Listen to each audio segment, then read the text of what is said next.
Buenas tardes, profesor. En esta oportunidad vamos a argumentar sobre el tema la reforma agraria. Los integrantes son Kevin Ebel, 115. y Mari Tarazona, al quien les habla. Eh, bueno, la reforma agraria es un proceso de transformación de la estructura agraria de un país que implica cambios de la propiedad.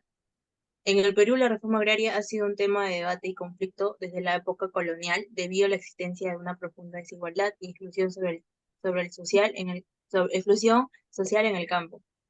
En este ensayo se analizará los principales aspectos del periodo histórico y su relación con la reforma agraria.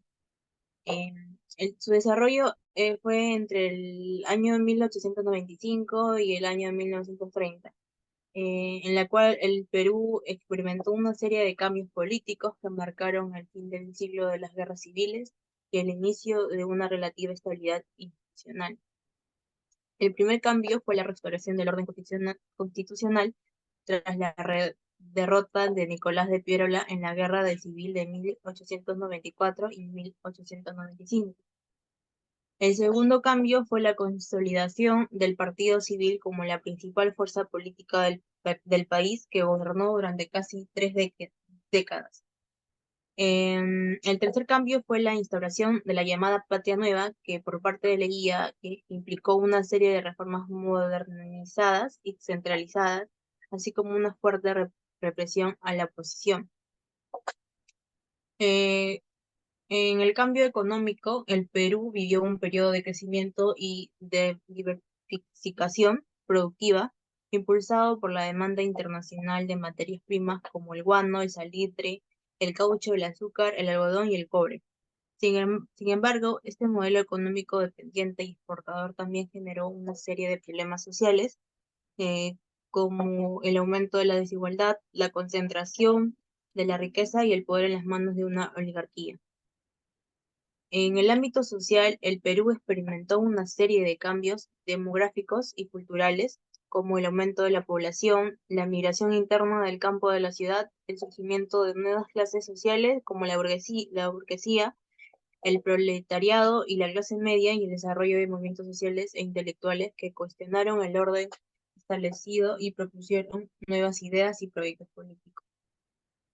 Estos cambios y permanencias políticas, económicas y sociales tuvieron una influencia directa e indirecta de la reforma agraria en el Perú.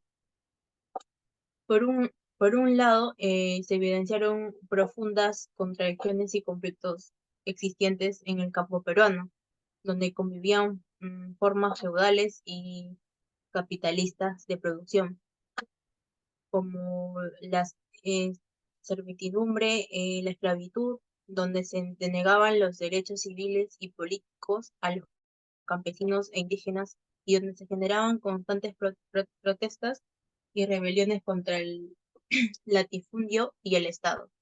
El proyecto de ley sobre la reforma agraria presentado por José Carlos Mariátegui en 1928, que planteaba la abolición del latifundio, la entrega de las tierras a los campesinos e indígenas, la organización de cooperativas agrarias y la nacionalización de los recursos naturales.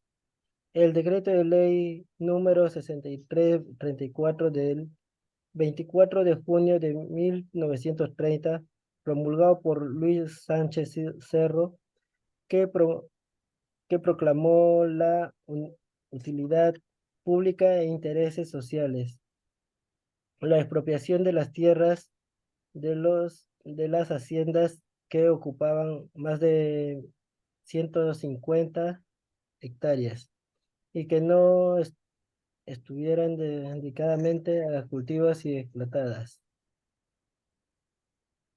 En conclusión, la reforma agraria en el Perú entre 1895 y 1930 fue un proceso complejo y contradictorio que reflejó las tensiones y los desafíos que enfrentaba el país en su transición hacia la modernidad. Por un lado, se evidenciaba el problema estructurales del campo peruano, como la desigualdad, la exclusión, la explotación y el conflicto. Por otro lado, se manifestaron las propuestas e iniciativas para una transformación, para una tra- para transformar la realidad agraria del país, tanto desde el Estado como desde la sociedad civil. Sin embargo, estas propuestas e iniciativas no lograron concretarse, obtuvieron un alcance limitado, debido a la resistencia de los sectores dominantes, la falta de voluntad política, la inestabilidad institucional y la crisis económica. Por ello, se puede afirmar que la reforma agraria en el año de 1895 y 1930 fue un proceso inconcluso y pendiente, que dejó una serie de lecciones y desafíos para el futuro.